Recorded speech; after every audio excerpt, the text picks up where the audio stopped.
Hello and welcome back to the garden. Today we're going to take a look at Trachycarpus, a palm tree, the best palm tree for your exotic garden. The big one here you're looking at, I've recently moved. I'll tell you about that in a while, and we'll also take a look at some smaller Trachycarpus I've got planted in the garden and still in pots. So without further ado, here's Trachycarpus fortunei in all its glory. Trachycarpus fortunei. What a wonderful palm for a cool exotic garden. A palm like this was my introduction to exotic gardening. I saw one maybe 40 years ago growing in the garden of an old manor house and was dumbstruck when I saw that it could grow in our climate. Not only grow but thrive. Trachycarpus fortunei. The name comes from a combination of the Greek words trachys, rugged, and karpos, which equals fruit. The name of this species is honoured to the Scottish botanist Robert Fortune, although he was not the first person or the first Westerner to see the palm in its native environment. The first person, I believe, to see it, and the first person to introduce it to Europe, was the famous German physician-botanist Philipp Franz von Siebold in 1830.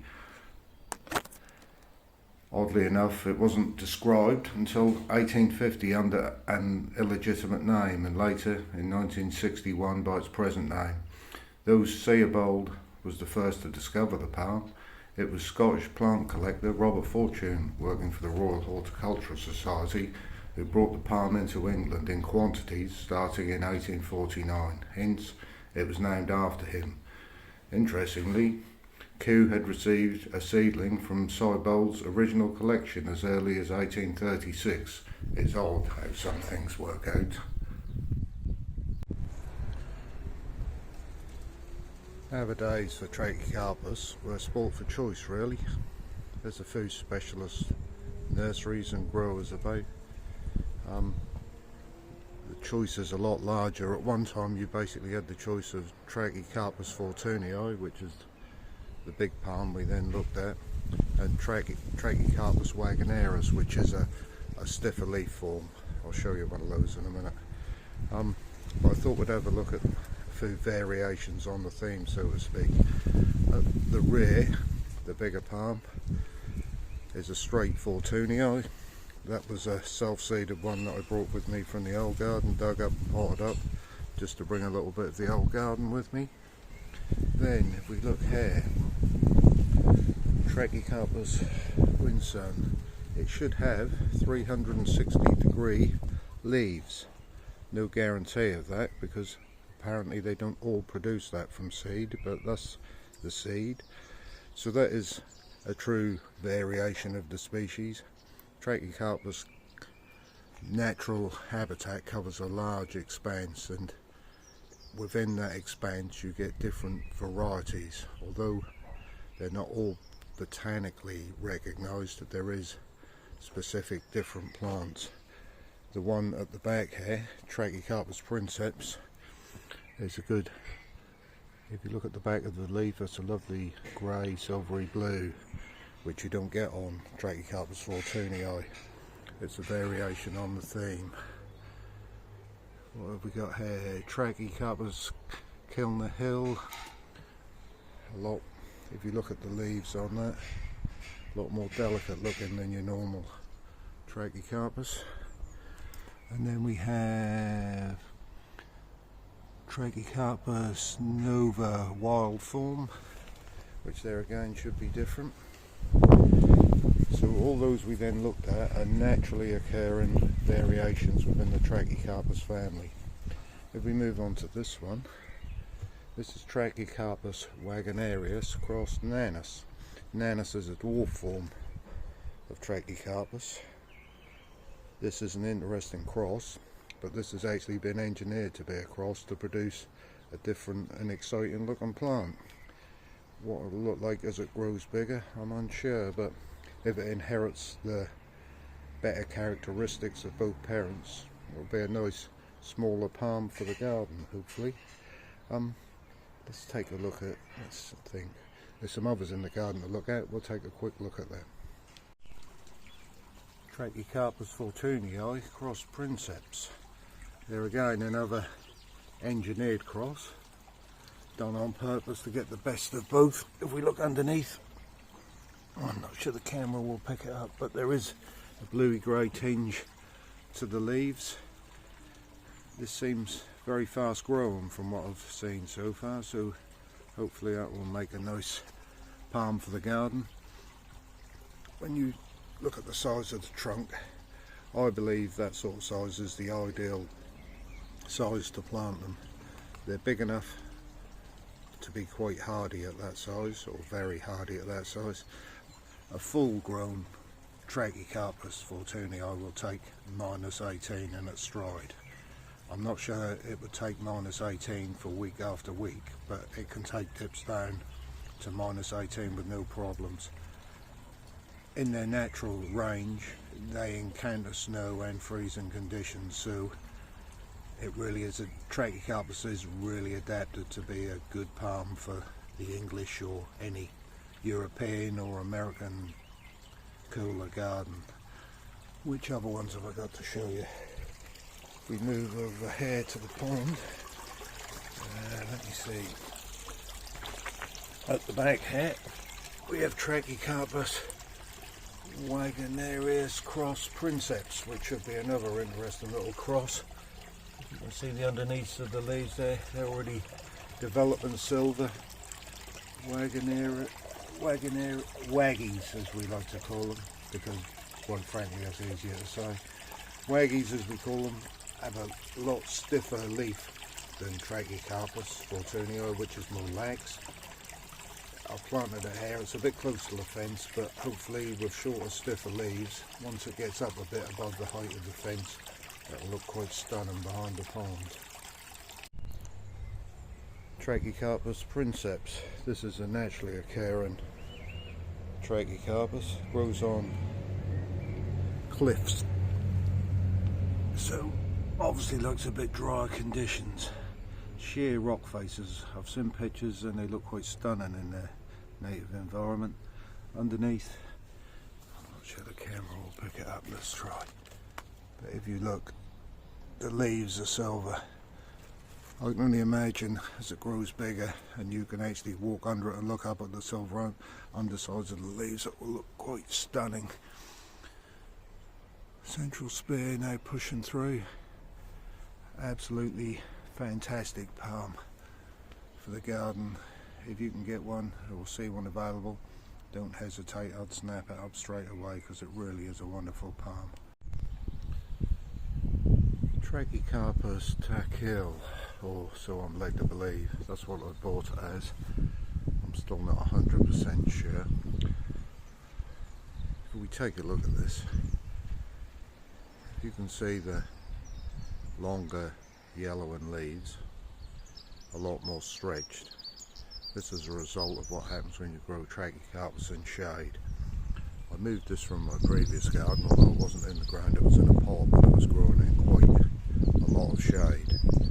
As you can see, when you grow them in shade, you get a lot longer leaf stalks on them. If we look in the middle at the new growth, you can see it's a lot more compact, because where it is now is in sun for nearly most of the day, and I think, to be honest, it looks a lot happier for it.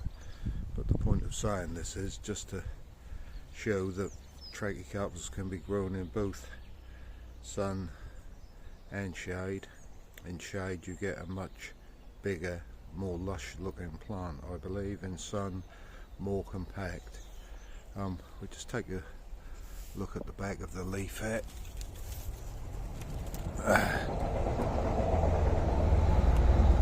If you look, you can see there is some bluey hue on the back of the leaf, so maybe it is what they said when I bought it, but I've had it a number of years. The trunk It's quite conical, as should be, so maybe it is the real deal. Time will tell. Just quickly move to the front garden just to show you a waggy. It's getting a nice trunk, excuse the weeds. The leaves are a lot stiffer on this if you look. Fortunii is somewhat lax. These leaves are really stiff. A quite different looking palm once it gets a bit bigger. I think once they get to about 6 foot of trunk, they look absolutely stunning. Once they start getting really tall, the trunk almost outweighs the leaves, but I'll just be glad to get it to that size to tell. But another wonderful palm for the garden, quite stunning in the winter when the frost lays on the leaves.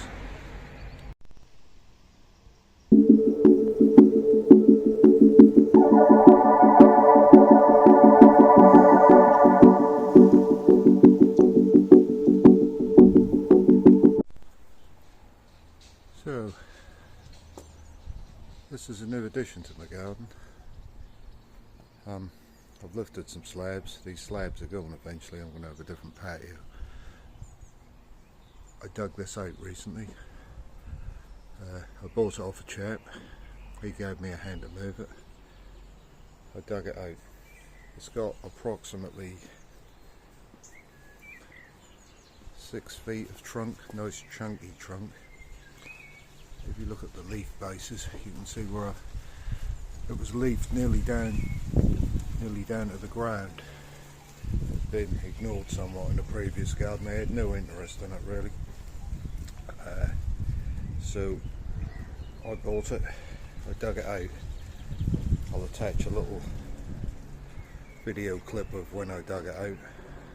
What can I tell you about moving a Trachycarpus with approximately 6 foot of trunk? Don't undertake it without thinking of how heavy it's going to be.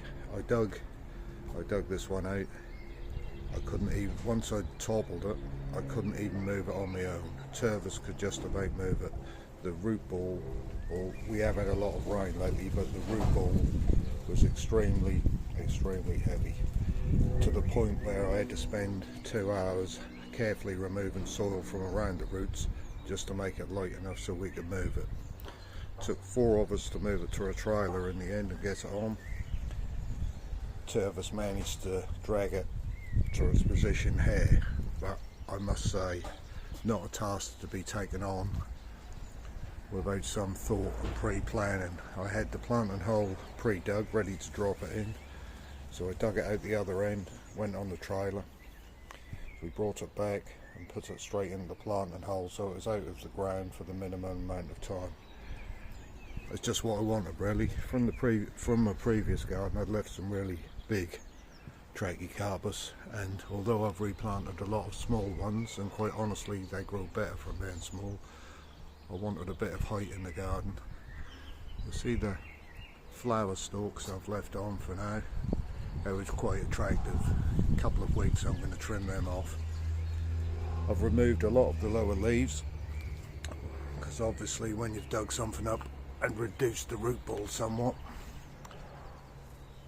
you don't want all the leaves on. You do that to relieve the stress. But now it's in, I'm well pleased. It's got a nice chunky trunk, and I believe it sits really well where it's sitting at the minute. Gives a bit of privacy to the patio area, and in years to come will grow up and form a nice tree. I think it'll probably sulk for a little while. Some do, some don't, but it's a nice healthy plant. I've got a big root ball, as big as I can manage really, but as I will reiterate, if you're thinking of moving one, just make sure you've got mechanical help or enough helpers to help, because it's not a job to be taken on thinking I'll just dig it out and move it. You need burly people, strong people to move them. The weight until you feel it is actually quite unbelievable. The trunk itself isn't heavy, the root mass and ball is considerably heavy. But yes, new palm for the garden, Trachycarpus fortunii, named after Robert Fortune. famous Scottish botanist who, quite honestly, you could fill a catalogue of plants he discovered in his travels in China. And here it sits on the patio. To say I'm pleased with it is an understatement. That was a look at the Trachycarpus family, and Trachycarpus I grow in the garden here, or I'm going to grow once they're big enough to plant out. It's a wonderful plant. I'd recommend it to anyone. If you're even thinking of having an exotic garden, you need Trachycarpus in your life. That's it for now. Thanks for watching. Please like and subscribe, help the channel grow, and I'll see you next time in the garden.